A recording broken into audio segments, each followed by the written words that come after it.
Hello ସାଙ୍ଗମାନେ, ଜୟ ଜଗନ୍ନାଥ। ତ ଆଜିର ଭିଡ଼ିଓରେ ଦେଖନ୍ତୁ କି ଯାହାକି ବହୁତ ହି ହେଲ୍ପଫୁଲ୍ ରହିଛି। ତ ଫାର୍ଷ୍ଟରେ ରହିଛି ଏମିତିରେ କି ଜାଲି ଗୁଡ଼ିକ ଦେଖନ୍ତୁ, ଯେଉଁଥିରେ କି ଆମେ କୌଣସି ବି ଜିନିଷ ଯେମିତିକି ଆମର ଟମାଟୋ ହଉ, ବାଇଗଣ ହଉ, ଏସବୁ ଜିନିଷ ଆମେ ତ ପୋଡ଼ାପୋଡ଼ି କରିଥାଉ। ତ ତାକୁ ଦେଖିବେ କି ଏମିତିକି ପୋଡ଼ାପୋଡ଼ି କରିଲେ କ'ଣ ହୁଏ ନା, ସେଗୁଡ଼ିକ ଏମିତି ଜାଲିରେ ଲାଗି ହେଇକି ରହିଥାଏ। ତ ତାକୁ ଛଡ଼େଇ ହେଇନଥାଏ ଠିକ୍‌ସେ। ତ ଏମିତି ଗୋଟିଏ ବ୍ରସ୍‌ରେ ବହୁତ ହି ବଢ଼ିଆ ଭାବରେ କି ଛଡ଼େଇ ପାରିବା। ତ ଆଶା କରୁଛି ଭିଡ଼ିଓଟି ଆପଣଙ୍କୁ ଭଲ ଲାଗିଥିବ। ନେକ୍ସଟ କ'ଣ ରହିଛି, ତ ଏଠି ଦେଖନ୍ତୁ ସେଲୋ ଟେପ୍‌ଟି ଯେତେବେଳେ ଏମିତିକି ଆମେ ଟାଣିକି ଛିଣ୍ଡେଇ ଦେଇଥାଉ, ତ ସେଗୁଡ଼ିକ ଦେଖନ୍ତୁ ଏମିତି ଯୋଉଠିକି ଏମିତିକି ତ ମୋଡ଼ିଗଲା ଟାଇପ୍‌ର ହେଇଯାଇଥାଏ। ତ ନଷ୍ଟ ହେଇଥାଏ ଏମିତିକି, ଯାହାକି ଭଲ ଭାବରେ ଆମେ ତାକୁ ଛିଣ୍ଡେଇ ପାରିବା, ଯାହାକି ଆମକୁ କାଟିବା ପାଇଁ ବି ପଡ଼ିବନି। ତ ଆମେ କ'ଣ କରିବା ନା, ଦେଖନ୍ତୁ ଏଇଠି ମୁଁ ଟାଣିଥିଲି, ଏମିତି ପୁରା ସାଇଜ୍ ତାର ହେଇନାହିଁ। ତ ଅ ମୋଡ଼ିଗଲା ଟାଇପ୍‌ର ହେଇଯାଇଛି। ତ ତାକୁ ଆମକୁ କେମିତିକି ଛିଣ୍ଡେଇବାକୁ ହବ କ'ଣ, ଯାହାକି ନ କାଟିଲେ ବି ଆମେ ଖୁବ୍ ସହଜରେ ଛିଣ୍ଡେଇ ପାରିବା। ତ ଏମିତି ଆମେ ତାକୁ ଭଲ ଭାବରେ କି ତ ଯେତିକି ବି ଦରକାର ଅଛି ସେତିକି ସେଲୋ ଟେପ୍‌ଟିକୁ ବାହାର କରିନେବା। ବାହାର କରିନେଇ ସାରିଲା ପରେ ତ ଦେଖନ୍ତୁ କୋଉ ଟାଇପ୍‌ର ଆମେ ତାକୁ ଏମିତିରେ କି ଛିଣ୍ଡେଇ ପାରିବା। ତ ଏମିତି ଦେଖନ୍ତୁ ଗୋଟେ ସାଇଡ଼୍‌ରେ ଏମିତିକି ତାକୁ ଭଲ ଭାବରେ କି ମୋଡ଼ି ନେବେ। ମୋଡ଼ି ନେଇ ସାରିଲା ପରେ ଆମର ଆଙ୍ଗୁଳିଟିକୁ ସେଇ ଜାଗାରେ ରଖିକି ତ ଏମିତିକି ତାକୁ ଟାଣି ନେବେ, ଯାହାକି ସେ ବହୁତ ହି ଭଲ ଭାବରେ ଆଉ ସାଇଜ୍‌ରେ ହିଁ ଆମର ଛିଣ୍ଡିଯିବ। ତ ଏମିତି ତାକୁ ଟାଣି ଦେବା ପରେ କି ବହୁତ ହି ବଢ଼ିଆ ଭାବରେ ଠିକ୍ ସମାନ ସେ ହିଁ ଆମର ଛିଣ୍ଡି ହେଇଗଲା। ଯାହାକି ଜିନିଷଟି ଯାହାକି ନଷ୍ଟ ହେଇଯାଇଥାଏ, ମୋଡ଼ି ହେଇଗଲା ଟାଇପ୍‌ର ହେଇଥାଏ। ତ ବିଲକୁଲ ହିଁ ହବ ନାହିଁ। ଏମିତି ଖୁବ୍ ସହଜରେ ତାକୁ ଅ ଛିଣ୍ଡେଇ ପାରିବେ, ନ କାଟିଲେ ବି ଆପଣ ଏମିତିରେ କି ଟ୍ରାଏ କରିପାରିବେ। ଆଶା କରୁଛି ଭିଡ଼ିଓଟି ଆପଣଙ୍କୁ ଭଲ ଲାଗିଥିବ। ତ ନେକ୍ସଟ କ'ଣ ରହିଛି ଏଠି ଦେଖନ୍ତୁ। ତ ଲାଇଟରଟି ଏମିତି ଦେଖନ୍ତୁ ପୁରାପୁରି ମଇଳା ହେଇଯାଇଥାଏ, ଏମିତି ଚିପଚିପା ଟାଇପ୍‌ରେ ଲାଗିଯାଇଥାଏ କିଚେନ୍‌ରେ ରହିଲା ପରେ। ତ ତାକୁ ଆମକୁ ସଫା କରିନେବା କେମିତିକି ବିନା ପାଣିରେ। ଏମିତି ଗୋଟିଏ ନୂଆ ସ୍କ୍ରବରକୁ ନେଇ ଆସିବା, ଯାହାକି ଆମେ ବାସନ ସଫା କରିଥାଉ। ତ ସେଇଥିରେ କି ଆମେ ଏମିତି ଘଷିକି ସଫା କରିଦେବା ଦ୍ୱାରା କି ବହୁତ ହି ବଢ଼ିଆ ଭାବରେ ଦେଖନ୍ତୁ ଛାଡ଼ି ଯାଉଛି। ତ ଏମିତିରେ କି ଆମର ତାକୁ ଯେତେବେଳେ ବି ସ୍କ୍ରବରରେ ଏମିତି ଘଷିକି ସଫା କରିନେବେ, ଯାହାକି ନୂଆ ଥିବ ସ୍କ୍ରବରଟି ସେଇଥିରେ କି ସଫା କରିନେବା, ଦେଖନ୍ତୁ ଖୁବ୍ ସହଜରେ ହିଁ ଛାଡ଼ିଯିବ। ଆଉ ପୁରାପୁରି ନୂଆ ଭଳି ହେଇଯିବ। ଦେଖନ୍ତୁ କେତେ ବଢ଼ିଆ ଭାବରେ କି ଛାଡ଼ି ଯାଉଛି, ଯାହାକି ପୁରା ପରିଷ୍କାର ହେଇଯିବ। ତ ବହୁତ ହି ବଢ଼ିଆ ଭାବରେ ଆକୁ ଏମିତିକି କ୍ଲିନ୍ କରିପାରିବେ, ଯାହାକି ଆମକୁ ପୁରା ନୂଆ ଭଳି ଆମର ହେଇଯିବ। ଯାହାକି ପୁରା ଦେଖନ୍ତୁ କିଚେନ୍‌ରେ ରହିଲା ପରେ ପୁରା ଚିପଚିପା ଟାଇପ୍‌ର ହେଇଯାଇଥାଏ। ତ ଏଇ ଟାଇପ୍‌ର ଆପଣ ଟ୍ରାଏ କରିପାରିବେ। ତ ନେକ୍ସଟ କ'ଣ ରହିଛି ଏଠି ଦେଖନ୍ତୁ। ତ ଏମିତି ଫାଇବରରେ କୌଣସି ବି ଏମିତି ପ୍ଲେଟ୍ ହଉ, ବାୱେଲ୍ ହଉ, ତ ଯାହା ବି ଏମିତି ଟାଇପ୍‌ରେ ତ କିଛି ବି ଜିନିଷ ଆମେ ବ୍ୟବହାର କରିଥାଉ, ତ ସେଗୁଡ଼ିକ କ'ଣ ହୁଏ ନା, ତ ଯାହା ବି ଆମେ ବ୍ୟବହାର କରୁ ତ ତାର ଦେଖିବେ କି ବ୍ୟବହାର କଲେ ତାର କଲର୍‌ଟି ପୁରାପୁରି ଚେଞ୍ଜ ହେଇଯାଇଥାଏ। ଦେଖନ୍ତୁ ଚିହ୍ନ ପୁରାପୁରି ଥାଏ। ୟେଲୋ କଲର୍ ଟାଇପ୍‌ର ହେଇଯାଇଥାଏ ଯାହା ବି ଆମେ ଖାଇବାର ଜିନିଷ ରଖିଥାଉ। ତ ତାକୁ ପୁରାପୁରି ଛଡ଼େଇ ପାରିବାକୁ ହେଲେ ଆମେ କ'ଣ କରିବାକୁ ହବ ନା, ତ ଏଠି ମୁଁ ନେଲି ଖାଇବା ସୋଢ଼ା ଆଉ ସେଇଥିରେ କି ଟିକେ ଭିନେଗାରକୁ ଆମେ ନେଇଯିବା। ତ ଏମିତି ପାଣି କରିନେଲା ପରେ କି ଟିକେ ଅଧିକ ପାଣି ପକେଇକି କରିନେବେ।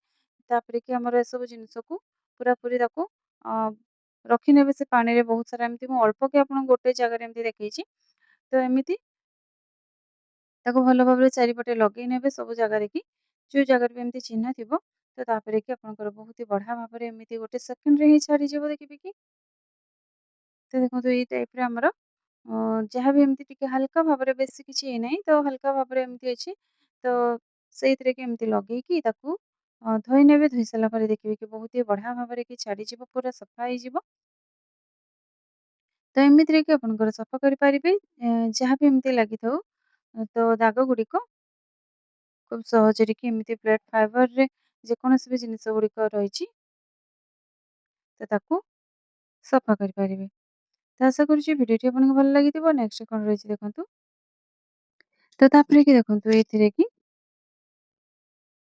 ତ ଏମିତି ଗୋଟେ ବ୍ରଶଟିକୁ ଦେଖନ୍ତୁ ମୁଁ ତ କାଟି ନେଇକି ତାକୁ ସେଇଥିରେ କି ଲଗେଇ ନେଇଛି। ଯା ପୂର୍ବ ଭିଡ଼ିଓରେ ଆପଣ ଦେଖିପାରିବେ, ଯାହାକି ଏମିତି ଟାଇପ୍‌ର ବ୍ରଶଟିକୁ ଆମେ କାଟିକି ଯୋଉ ଟାଇପ୍‌ରେ ଲଗେଇଛେ ଏମିତି ଲଗେଇ ନେବେ, ଯାହାକି ଆମର ବହୁତ ସାରା ଜିନିଷ ଆମକୁ ସଫା କରିବା ପାଇଁ ସାହାଯ୍ୟ କରିବ।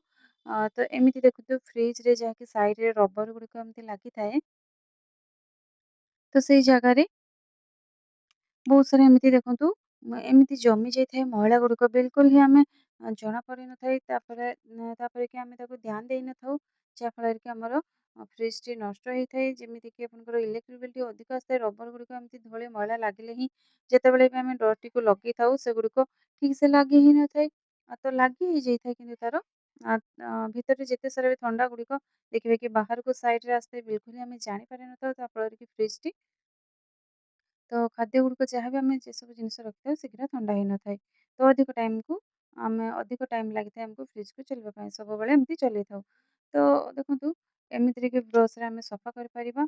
ତ ରବରଟି ଆମର ପୁରାପୁରି ଭଲ ରହିବ। ଆଉ ଲଙ୍ଗ ଟାଇମ୍ ପର୍ଯ୍ୟନ୍ତ ବି ଯିବ। ତାପରେ ଆମେ ଯେକୌଣସି ବି ଜିନିଷକୁ ରଖୁଛେ ତାକୁ ଘୋଡ଼େଇକି ଆମେ ରଖିବା। ଯାହାକି ଆମର ଏମିତି ଘୋଡ଼େଇକି ରଖିଲେ ଅଧିକ ଯେମିତିକି ଥଣ୍ଡା ଗୁଡ଼ିକ ଏମିତି ଖୋଲା ରଖିଲେ ତ ଅଧିକ ଥଣ୍ଡା ଦରକାର ପଡ଼ିଥାଏ। ତ ଏମିତିରେ ତାକୁ ଘୋଡ଼େଇକି ରଖିପାରିବେ। ତ ଜିନିଷ ଗୁଡ଼ିକ ବି ଭଲ ରହିବ ଆଉ ଆମର ଅଧିକ ବି ଟାଇମ୍ ବି ଫ୍ରିଜ୍‌ଟି ଆମେ ଚଲେଇବା ପାଇଁ ବି ଆମର ଦରକାର ପଡ଼ିବନି ତ ଏମିତି ରଖିପାରିବେ। ତ ତାପରେ କି ଦେଖନ୍ତୁ ବ୍ରଶ୍‌ଟିକୁ ଆମେ ଯେତେବେଳେ ପୁରାପୁରି ନୂଆ ବ୍ରଶ୍‌ଟି ଆମେ ଆଣିକି ବ୍ୟବହାର କରିଥାଉ। ଦେଖିବେ କି ଗୋଟେ ବ୍ରଶ୍‌ରେ ଏମିତି ପୁରା ହାର୍ଡ ଥାଏ। ତ ଆମେ ଆକୁ କଣ କରିବା ନା ତ ଏମିତି ବ୍ରଶ୍ ଗୁଡ଼ିକ ଦେଖିବେ କି ଯୋଉ ବ୍ରଶ୍‌ରେ ଏମିତି ତ ଟିକେ ହାର୍ଡ ଟାଇପ୍‌ରେ ଲାଗୁଛି ତ ତାକୁ ଆମେ ବ୍ରଶ୍ କରିବା ପୂର୍ବରୁ ତାକୁ ଫ୍ରିଜ୍‌ରେ ଏମିତି କିଛି ସମୟ ଏମିତି ରଖିନବା। ରଖି ନେଇକି ତାକୁ ବାହାର କରିନବା। ବାହାର କରି ନେଇ ସାରିଲା ପରେ କି ଆପଣ ଆକୁ ଟ୍ରାଏ କରିପାରିବେ।